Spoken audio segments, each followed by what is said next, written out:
नमस्ते, एक बार फिर से स्वागत है। लेक्चर नंबर 5 क्वाड्रेटिक इक्वेशन हम लोग का चल रहा है। लेक्चर नंबर 4 में देखो हम लोग क्या देखें। हम लोग देखें कि नेचर ऑफ रूट के बारे में ना थ्योरी उसका कवर कर चुके हैं। सारा थ्योरी डी पे ही सारा कुछ डिपेंड होता है। क्वाड्रेटिक इक्वेशन यदि मूवी है तो उसका हीरो कौन है, हीरो कहो या विलेन कह सकते हो, डी है। डी मतलब डिस्क्रिमिनेंट। क्वेश्चन नंबर 1 पे आते हैं। बोल रहा है कि ये रियल है अनइक्वल है, इसके रूट है रियल अनइक्वल है, तो इसके बारे में कमेंट करने को बोल रहा है, मतलब कि प्रूफ करना है कि इसके रूट इमेजिनरी है। तो पहली बात भाई, इसका रूट रियल है और अनइक्वल है, इसका मतलब साफा साफा क्या हो गया, अपने हीरो साहब ग्रेटर देन जीरो है। अपने हीरो साहब क्या है, ग्रेटर देन जीरो है। रख लो। तो हीरो कौन है, बी स्क्वायर माइनस 4ac ना, तो बी स्क्वायर की जगह पे क्या है 4c square minus 4ab greater than zero ना, 4 कॉमन लो, C square minus A B greater than zero.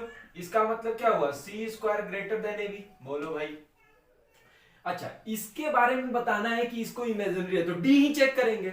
Nature की जब भी बात होगी तो हीरो साहब डी डिस्क्रिमिनेंट को चेक करना है। तो इसका रूट कैसे चेक करेंगे, डी इसका बताओ तो क्या होगा, डी होगा 4a प्लस बी का होल स्क्वायर माइनस 4ac, तो 4a square plus B square plus 2c square. बोल भाई ठीक है। अब ध्यान से देखो, यहां से मैं 4 कॉमन ले लेता हूं और a square plus B square इसका कट जाएगा, तो यहां पे क्या बचेगा 2ab बचेगा और यहां पे बचेगा 2c स्क्वायर।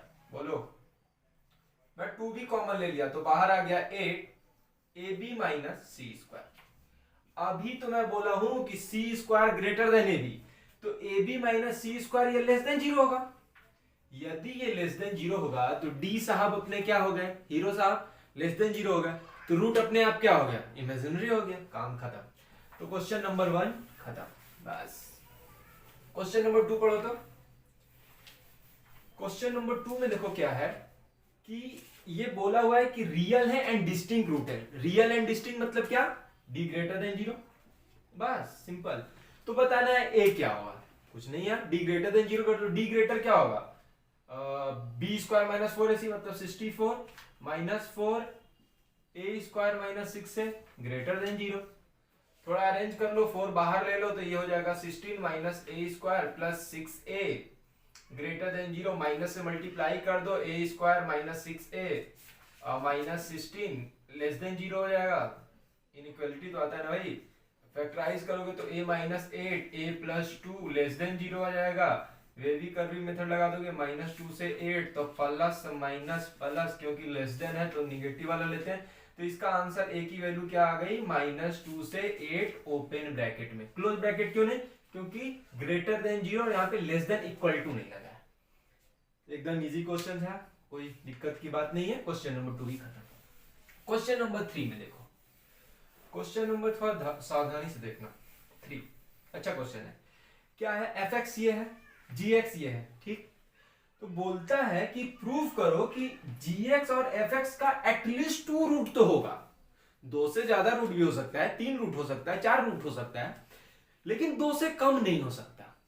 ये अपने आप को प्रूव करना है। एफ एक्स इंटू जी एक्स, तो मैं कहता हूं कि देखो भाई, रूट की और एटलीस्ट रूट कितना रूट होगा ये सब चेक करने के लिए हीरो साहब, तो बताओ इनके डी क्या है, इनके डी है बी स्क्वायर माइनस 4ac और इसका रूट क्या है बी स्क्वायर प्लस 4ac।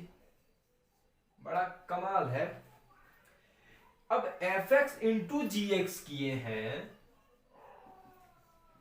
तो मैं दिखाना चाहता हूं कि इसका 2 से कम रूट है।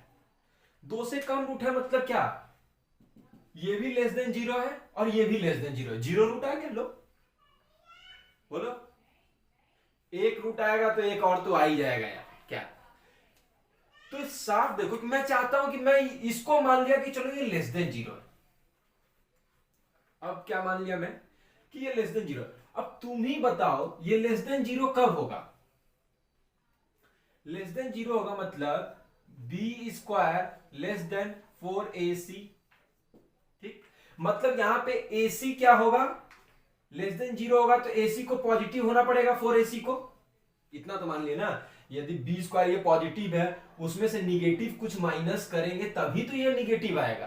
तो मतलब AC तो पॉजिटिव होगा, क्योंकि निगेटिव होगा तो ये तो फिर प्लस हो जाएगा।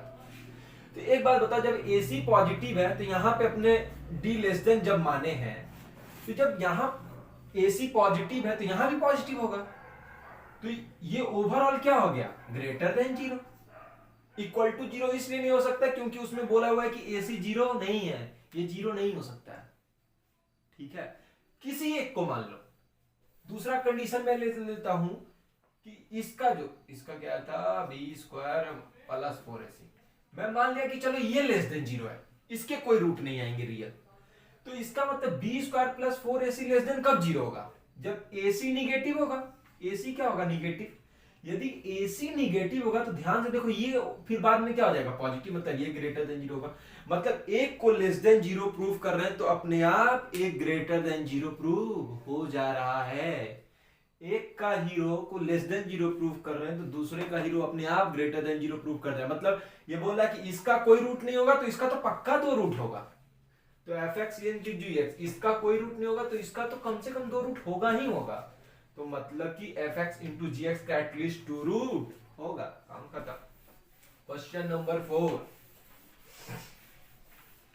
क्या दिया है भाई, cos theta sin phi sin theta in GP में है। ठीक है, check nature of root. Nature of root check करना है हीरो साहब। D B square minus 4AC 4 cot square phi minus 4, थोड़ा साइन कॉस में ले लेते हैं, 4 बाहर ले लेते हैं तो ये क्या हो जाएगा भाई, cos square phi minus sine square phi by cos square sine square phi. बोलो, ये तो अपने आप पॉजिटिव ही है, इन सबको कोई लेना देना नहीं, कांस्टेंट ट्रीट कर सकते हैं। इसको मैं थोड़ा और अच्छे से लिख सकता हूं क्या, 1 माइनस 2 साइन स्क्वायर फाई। बोलो, अबे कुछ नहीं किया हूं, कॉस स्क्वायर फाई को 1 माइनस साइन स्क्वायर फाई लिखो। ठीक है, तो इससे कहना क्या चाहते हैं, कहना ये चाहते हैं कि आपको कुछ और भी दिया है, कॉस थीटा साइन फाई और साइन थीटा जीपी में है। इसका मतलब क्या हुआ, यदि ए बी सी जीपी में होते हैं तो B square equal to AC होता है। भूल गए कि पढ़े ही नहीं हो, पढ़े हो ना। तो साइन स्क्वायर फाई यहां से बताओ क्या आएगा, क्या यहां से साइन थीटा कॉस थीटा होगा, पुट कर दो यहां पे 1 minus 2 sine theta cos theta. बड़ा मस्त चीज है ये। कैसे, 1 को देखो क्या लिखता हूं, sine square theta plus cos square theta minus 2 sine theta cos theta, किसी का होल स्क्वायर दिख रहा है, 4 बाई साइन स्क्वायर फाई, ये किसका होल स्क्वायर है, cos theta minus sine theta का होल स्क्वायर। ये भी पॉजिटिव है, ये भी पॉजिटिव है। बोलो, बस sine theta sine phi equal ना हो तब, तो ग्रेटर इक्वलिटी होगा ना, कुछ भी होगा तो नेचर इसका क्या रूट है, रियल रूट होंगे, रियल रूट होंगे, इक्वल भी हो सकते हैं और डिस्टिंक्ट भी हो सकते हैं, डिपेंडिंग अपॉन कि यदि ये तीनों इक्वल हो जाए तो। ठीक है, एकदम easy. Question number 5, sequence series को भी कभी कभी थोड़ा यूज कर लेता है किसी चैप्टर में। क्वेश्चन नंबर 5 देखो, ये अच्छा इंपॉर्टेंट है। Find all the integral values of A for which this has a integral root.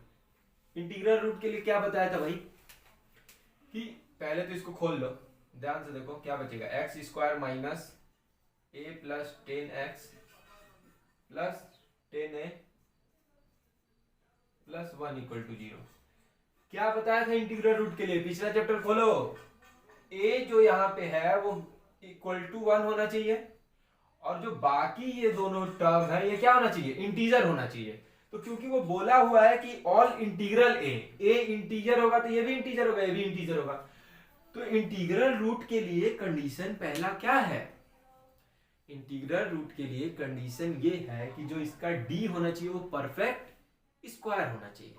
तो इसका डी क्या होगा भाई, a प्लस 10 का whole square minus 4ac equal to perfect square. यही तो परफेक्ट स्क्वायर होना चाहिए।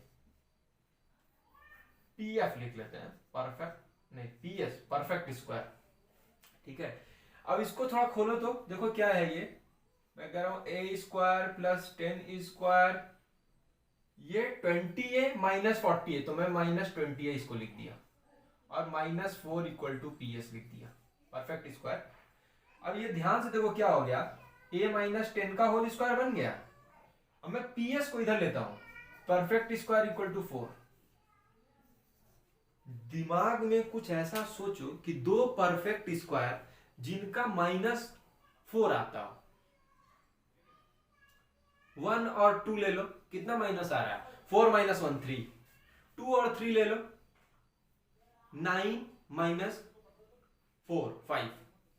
आगे जाओगे तो बढ़ते ही जाएगा, मतलब ऐसा कोई दो परफेक्ट स्क्वायर एग्जिस्ट ही नहीं करते हैं जिसका माइनस 4 हो, जिसका माइनस करने पे 4 वैल्यू है। इसका मतलब क्या हुआ कि इसको 0 होना पड़ेगा, तभी तो परफेक्ट स्क्वायर होगा। इस चीज को क्या होना पड़ेगा, क्योंकि ऐसा परफेक्ट स्क्वायर एग्जिस्ट ही नहीं करते कि जिनका 2 माइनस करने पे 4 आया। खोज लेना, खोज लो। तो मतलब कि इस परफेक्ट स्क्वायर को 0 होना पड़ेगा ताकि ये परफेक्ट स्क्वायर बन जाए। मतलब a माइनस 10, वहां से क्या होगा, प्लस माइनस 2, एक a की वैल्यू आ जाएगी 12, एक वैल्यू आ जाएगी 8। Is the required answer. तो ये रहा कुछ क्वेश्चंस जो नीचे का क्वेश्चन करवाया हूं ना, जेईई मेंस के लिए इंपॉर्टेंट है, ठीक है। तो अगले लेक्चर में कुछ और लेके आएंगे, तब तक के लिए एंजॉय करते रहो। Thank you.